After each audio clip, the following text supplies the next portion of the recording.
Bersama kita memuji Allah untuk bersyukur kepadanya dengan melafazkan kalimat Alhamdulillahi Rabbil Alamin. Dan bersama pula kita berselawat Allahumma salli ala Sayyidina Muhammad wa ala alihi wa sahbihi ajma'in. Hadirin jamaah salat zuhur yang dimuliakan Allah. Dalam semua ibadah kita ada sebenarnya 3 organ tubuh kita yang bekerja, yang ikut beribadah, yang ikut beramal. Yang pertama yang beramal itu adalah al-jawarih, anggota tubuh ikut beramal semuanya, bergerak. Ketika takbir mengangkat tangan, ketika rukuk posisi tubuh ditundukkan, ketika sujud dan segala macamnya, itu disebut sebagai a'malul jawarih, amalan-amalan anggota tubuh. Yang kedua, a'malul lisan, amalan-amalan lisan, yaitu lafaz-lafaz yang kita bacakan ketika kita beribadah. Ketika solat kita membaca Al-Fatihah, kita membaca doa-doa, itu disebut sebagai a'malul lisan. Nah, yang ketiga ini yang agak sering kita lewatkan, yaitu a'malul qulub, yaitu amalan-amalan atau perbuatan-perbuatan hati. 3 unsur ini mesti bekerja ketika kita beribadah. Kita fokuskan ke solat saja. Mesti 3-3-nya bekerja. A'malul jawarihnya bekerja, a'malul lisannya bekerja, a'malul qalbinya juga mesti bekerja. Tak boleh tubuh kita bergerak, beribadah, beramal. Lidah kita mengucapkan dan melafazkan lafaz-lafaz yang diwajibkan, tetapi hati kita tak ikut bekerja, lalai dan tidak tahu apa yang mesti dilakukan. Sebagian ulama mengatakan inilah termasuk dari tafsiran ayat yang mengatakan fawailul lil musallin, tetap celaka orang yang salat, allazina hum an salatihim sahun, yang hatinya lalai dalam mengerjakan solat itu. Nah, maka penting bagi kita untuk sedikit memahami di dalam solat kita, kira-kira yang dimaksud dengan a'malul qulub itu apa. Hadirin jamaah salat zuhur yang dimuliakan Allah, yang terpenting a'malul qulub atau pekerjaan hati di dalam solat itu adalah kekhusyukan kita di dalam solat. Di dalam banyak ayat Allah banyak menerangkan dan mengharuskan kita untuk khusyuk di dalam solat. Nanti kita bahas apa itu khusyuk. Di antaranya Allah mengatakan a'udzubillahi minasyaitonirrajim, qad aflahal mu'minun, orang-orang yang beriman itu beruntung. Tetapi yang mana? Allazina hum fi salatihim khashi'un, yang dia di dalam solatnya khusyuk. Artinya orang yang tak mampu khusyuk di dalam solatnya, maka dia tidak termasuk orang-orang mukmin yang beruntung. Itu pemahaman sebaliknya. Di dalam ayat lain Allah juga mengatakan wasta'inu bis sabri was salah, minta tolonglah kamu dengan solat dan sabar. Wa innaha lakabiratun illa 'alal khashiin, solat itu sangat berat untuk dikerjakan, tetapi ada pengecualiannya. 'Alal khashiin, orang yang mampu khusyuk di dalam solat. Ini ayat-ayat ini menerangkan arti penting daripada kekhusyukan kita di dalam solat. Maka sebagian ulama memang mengatakan bahwa khusyuk itu merupakan sunnah-sunnah di dalam solat. Tapi ada sebagian ulama mengatakan khusyuk itu wajib di dalam solat. Orang yang tak khusyuk di dalam solatnya berarti tak sah ibadahnya. Hanya saja ada yang mengatakan bahwa khusyuk itu walaupun tak sebisa sepanjang solat khusyuk, tetapi dia ada khusyuk di dalam solatnya. Minimal sebentar atau ketika takbir, tetapi ada dia khusyuk di dalam solatnya. Tetapi ada lagi pendapat yang agak sedikit keras, yang menyuruh kita harus khusyuk mulai dari takbir Allahu Akbar sampai salam assalamualaikum warahmatullah. Mungkin berat, sangat berat. Mungkin banyak orang harus mengulang solatnya kalau kita mengikutkan pendapat ini. Tetapi pendapat ini ada, yang menunjukkan bahwa arti penting, begitu pentingnya khusyuk di dalam solat kita. Sampai-sampai sebagian ulama mewajibkan kita untuk khusyuk. Nah sekarang pertanyaannya adalah, sudah khusyukkah solat kita? Apa itu khusyuk? Secara bahasa, khusyuk itu ada dua makna. Pertama, arti khusyuk itu adalah as-sukun, tenang. Ini aplikasinya lebih kepada gerakan-gerakan. Artinya apa? Gerakan di dalam solat mesti tenang. Tak boleh kusuk kasak di dalam solat. Tak boleh melakukan hal-hal yang kira-kira tak penting untuk dia lakukan. Tak perlu dia menggaruk hal yang tidak gatal di dalam badan dia.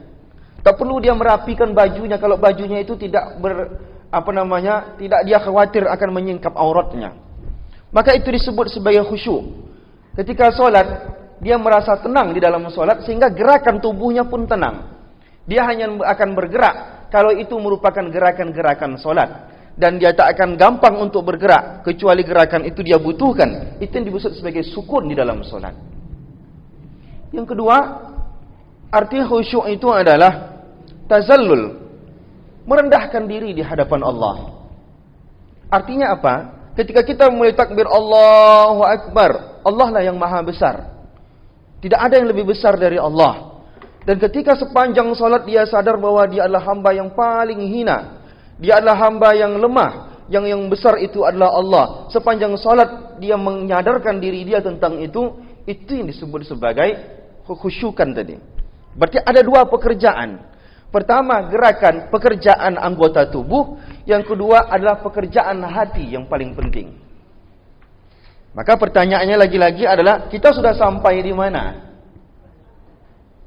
Maka hadirin yang dimuliakan Allah, ketika kita melihat membaca pendapatnya Ibnu Taimiyah mengatakan, yang dimaksud dengan khusyuk itu adalah qiyamul badan. Pekerjaan seluruh badan, termasuklah hati di situ. Baina yaday Rabb, menghadirkan, seakan-akan menghadirkan Tuhan. Bil khudu' waz zilal, dengan rasa kepatuhan dan juga kerendahan diri ketika solat. Maka ulama banyak sekali mengasih tips. Kira-kira untuk khusyuk itu apa hal yang penting untuk kita pahami? Yang pertama, yang paling penting untuk kita pahami agar khusyuk adalah kita mesti kenal yang kita sembah di dalam solat itu siapa. Mengapa solat itu diawali dengan kata Allahu Akbar? Allahu Akbar artinya adalah Allah yang maha besar. Kita memulai solat dengan kalimat Allahu Akbar bukan tidak memiliki rahasia. Rahasianya adalah bahwa solat dibuka dengan kalimat Allahu Akbar agar kita mengenal siapa yang kita sembah. Terkadang orang ketika solat ditanya, apa yang kamu bayangkan ketika kamu melafazkan Allahu Akbar? Ada yang membayangkan tulisan Allah yang besar. Ada yang membayangkan Ka'bah di hadapannya. Ini kenapa ini bisa terjadi?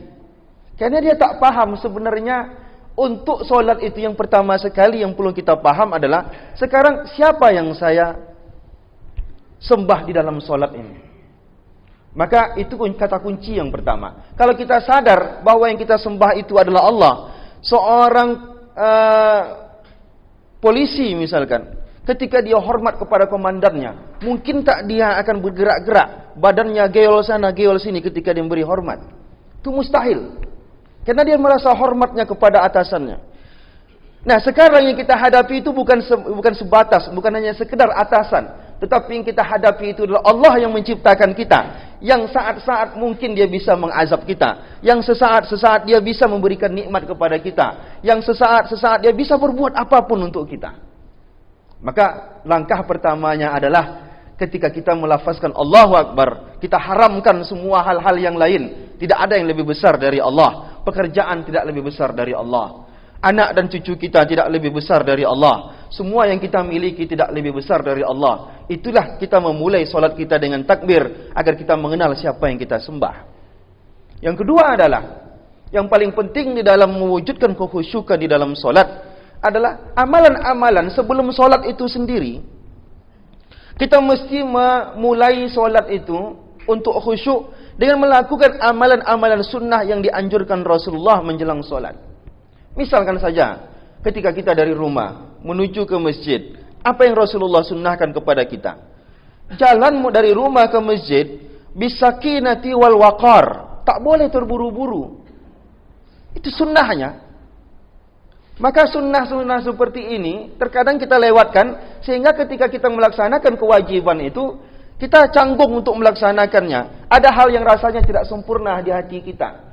Kita mesti berta'awuz sebelum kita memulai takbir. Kita minta perlindungan Allah agar Allah menghindari kita dari godaan-godaan setan ketika kita solat, menjauhkan rasa was-was di hati kita. Maka orang-orang tua kita dahulu sebelum solat dia membaca surat Qul a'udzu birabbil falaq, dia membaca juga Qul a'udzu birabbin nas, agar terhindar dari bisikan-bisikan setan di dalam solatnya. Bukan mereka menjadikan bacaan itu bagian dari rentetan solat, tidak. Dalam upaya agar Allah menghindari mereka dari godaan-godaan di dalam solat. Itu adalah sunnah-sunnah yang mesti kita perhatikan. Ketika solat kita mesti memulai dengan pakaian wangi. Agar apa? Agar kalau pakaian kita bagus, wangi, harum, disinilah akan mewujudkan kekhusyukan di dalam solat. Bukan hanya khusyuk untuk kita, orang yang di samping kita pun khusyuk. Karena dia tidak merasa tersinggung dengan kita. Rasulullah menyuruh kita gosok gigi sebelum solat. Agar apa? Agar kita khusyuk di dalam solat, agar orang di samping kita pun khusyuk ketika solatnya.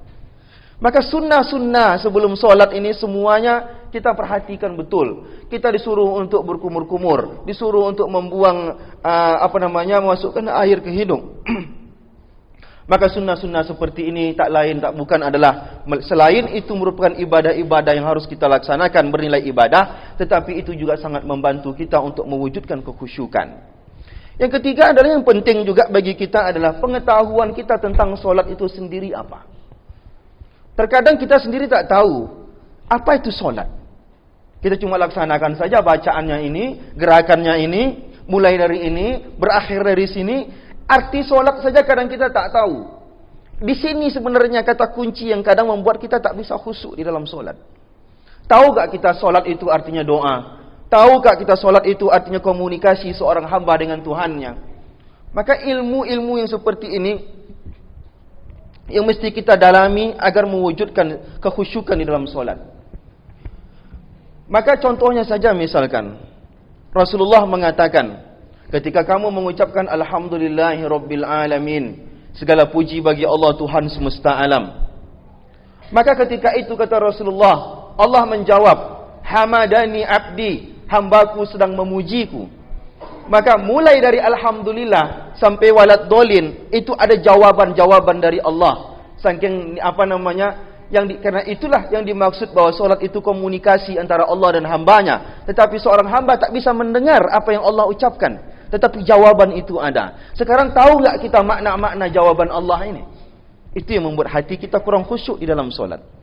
Contoh lain misalkan, ulama juga menganjurkan kita untuk memahami bacaan-bacaan ketika solat.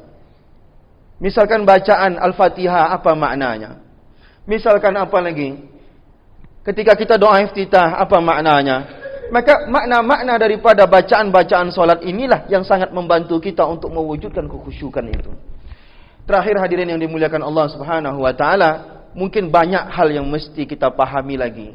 Mungkin masih banyak yang menjadi PR bagi kita. Tetapi ketahuilah, majlis-majlis taklim seperti ini adalah dalam upaya untuk meningkatkan baik itu kualitas maupun kuantitas daripada ibadah kita. Mudah-mudahan bermanfaat. Assalamualaikum warahmatullahi wabarakatuh.